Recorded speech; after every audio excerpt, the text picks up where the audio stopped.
Maithili express की शानदार प्रस्तुति।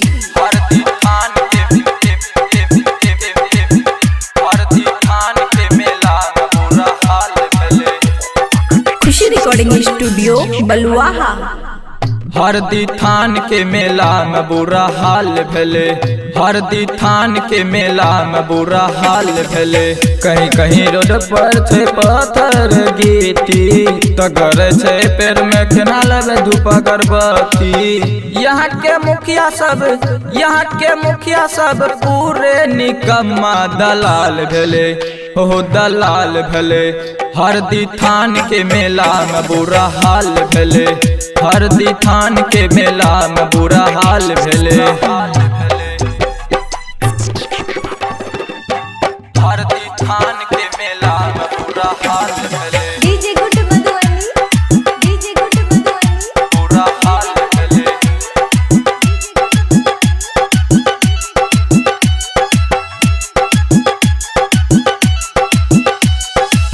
हरदी थान के करे छै बदनाम हो, कोनो मुखिया न दै छै ध्यान हो, कोनो मुखिया न दै छै ध्यान हो। हरदी थान के करे छै बदनाम हो, कोनो मुखिया न दै छै ध्यान हो। गुरु से याब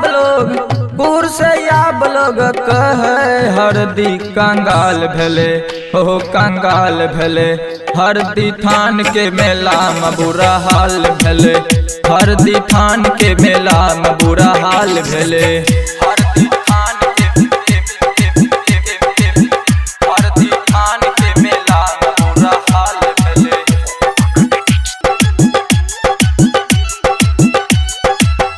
खुशी रिकॉर्डिंग स्टूडियो बलुआहा। संजीत दीपक दीवाना कहे खुल के, देखियो पैदल हरदी में हुल के, देखियो पैदल हरदी में हुल के। संजीत दीपक दीवाना कहे खुल के, देखियो पैदल हरदी में हुल के। मैया के नगरी में चुंदरी सिंदूर बा सवाल छले, हो जवाब छले। हरदी थान के मेला में बुरा हाल भेले, हरदी थान के मेला में बुरा हाल भेले। खुशी रिकॉर्डिंग स्टूडियो बलुआहा।